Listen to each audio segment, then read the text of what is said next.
Okay, number 9. We're given that a charge moves from point A to point B. It's a proton. It moves a distance.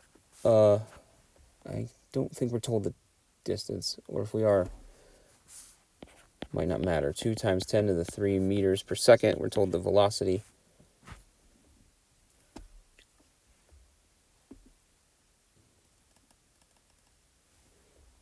Yep, just checking. And then so we're asked to find the x component of the E field. We're also told that there's a force that stops it, that's pointing in the negative direction, right? There's a force, there's an electric force pointing that way. And so it's going to stop the thing. It's in motion, it moves here, and it stops at B. So that's what's going on. Okay, we are asked to find the x component of the E field. So for this, we're given a velocity, we're given a force. We can use conservation of energy. Conservation of energy that we've seen in the first semester of physics. So we want KE final plus KE plus PE final is equal to KE initial plus PE initial. That gives us delta KE plus delta PE equals 0. We know that KE final is going to be equal to 0. So then this brings us to this. Delta PE is actually equal to negative KE.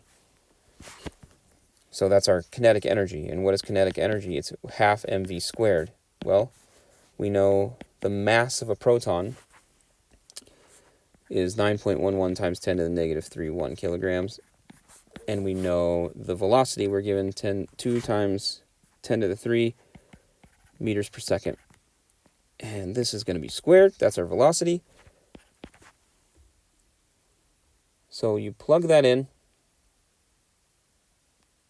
Let's just double check here. So you can plug these values in. I'm not going to do that right now.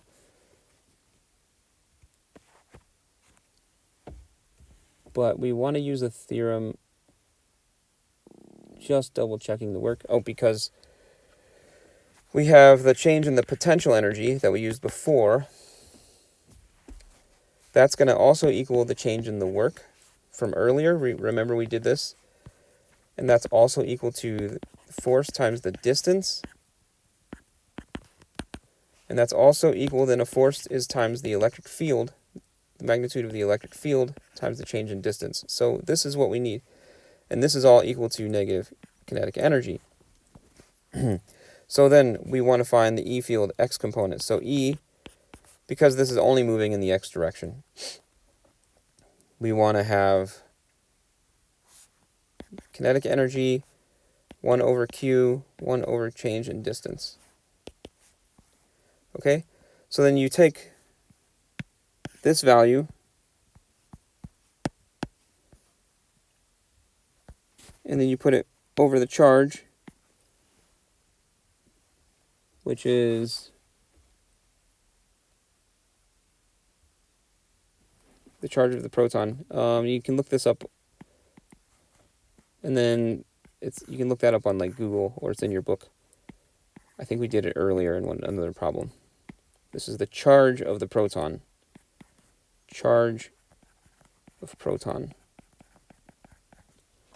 Okay, and then over the change in the distance, which we are told is 0.75 times 10 to the negative 3 meters, so 0.75 millimeters. Okay, so you have to plug all this into the calculator, and then since we're asked to find the x component, we have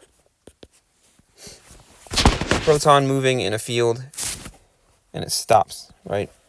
So proton is moving, and it's a positive charge, and there's something acting against it. So this would be a positive charge this way, which enacts a force. So then the E field would be moving in the negative x direction to stop the charge. So it's this value, negative x hat. Okay, and then so it asks us to find the change in the electric potential. recall from earlier also that we had the distance times E. And I would just plug in 0.75 times 10 to the negative 3 times the E magnitude is equal to the change in the potential.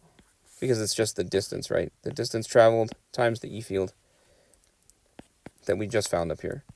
So that's pretty straightforward. Next problem. An E field does work on a charge. It does 1.5 times 10 to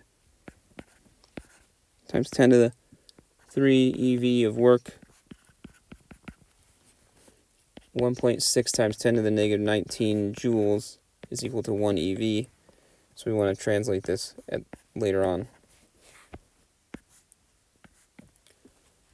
We want to find the change in electric potential in the nucleus, which is a charge, right? So we're told that the charge is 9.61 times 10 to the negative 19 coulombs.